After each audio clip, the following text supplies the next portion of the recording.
बिन कारण कार्य नहीं। हिंदी कहानी। एक बार की बात है, एक निर्धन ब्राह्मण परिवार रहता था। एक बार उनके घर कुछ अतिथि आए। घर में खाने पीने का सारा सामान खत्म हो चुका था। इसी बात को लेकर ब्राह्मण और ब्राह्मण पत्नी में यह बातचीत हो रही थी। ब्राह्मण बोला, कल सुबह करक संक्रांति है। भिक्षा के लिए मैं दूसरे गांव जाऊंगा। वहाँ एक महाजन सूर्यदेव की तृप्ति के लिए कुछ दान करना चाहता है। पत्नी बोली, तुझे तो भोजन योग्य अन्न कमाना भी नहीं आता। तेरी पत्नी होकर मैंने कभी सुख नहीं भोगा, मिष्ठान नहीं खाए, वस्त्र और आभूषणों की तो बात ही क्या कहनी।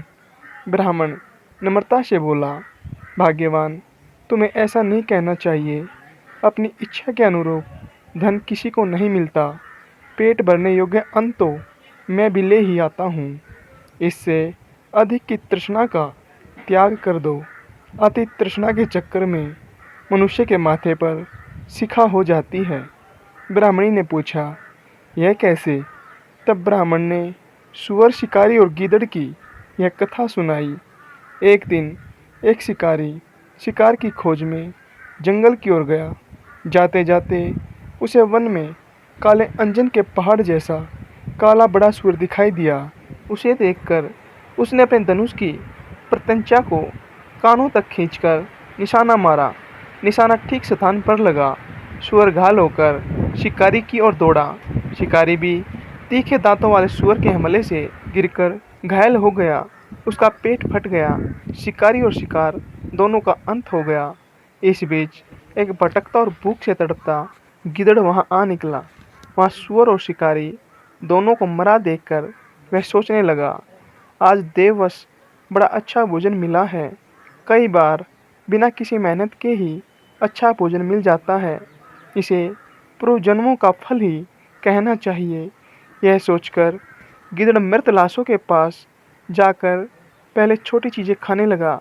उसे याद आ गया कि अपने धन का उपयोग मनुष्य को धीरे धीरे ही करना चाहिए। इसका प्रयोग रसायन के प्रयोग की तरह करना उचित है। इस तरह अल्प से अल्प धन भी बहुत काल तक काम देता है। अतः इसका भोग मैं इस रीति से करूँगा कि बहुत दिन तक इनके उपभोग से ही मेरी प्राण यात्रा चलती रहे। यह सोचकर उसने निश्चय किया कि वह पहले धनुष की डोरी को खाएगा। उस समय धनुष की प्रत्यंचा चढ़ी हुई थी। उसकी डोरी कमान के दोनों सिरों पर कसकर बंधी हुई थी। गिदड़ ने डोरी को मुख में लेकर चबाया। चबाते ही वह डोरी बहुत वेग से टूट गई और धनुष के कोने का एक सिरा उसके माथे को भेदकर ऊपर निकल आया, मानो माथे पर शिखा निकल आई हो। इस प्रकार घायल होकर वह गिदड़ भी वहीं मर गया। ब्राह्मण ने कहा, इसलिए मैं कहता हूँ कि ज़्यादा लोभ से माथे पर शिखा हो जाती है। ब्राह्मणी ने ब्राह्मण की एक कहानी सुनने के बाद कहा, यदि यही बात है तो अपने घर में थोड़े से तिल पड़े हैं, उनका शोधन करके कूट छाट कर अतिथि को खिला देती हूँ।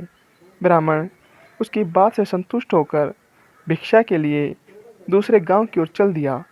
ब्राह्मणी ने भी अपने वचन अनुसार घर में पड़े तिलों को छाटना शुरू कर दिया। झाड़ पछोड़कर जब उसने तिलों को सुखाने के लिए धूप में फैलाया तो एक कुत्ते ने उन तिलों में पेशाब कर दिया। ब्राह्मणी बड़ी चिंता में पड़ गई। सोचने लगी, यही तिल थे जिन्हें पकाकर उसने अतिथि को भोजन देना था।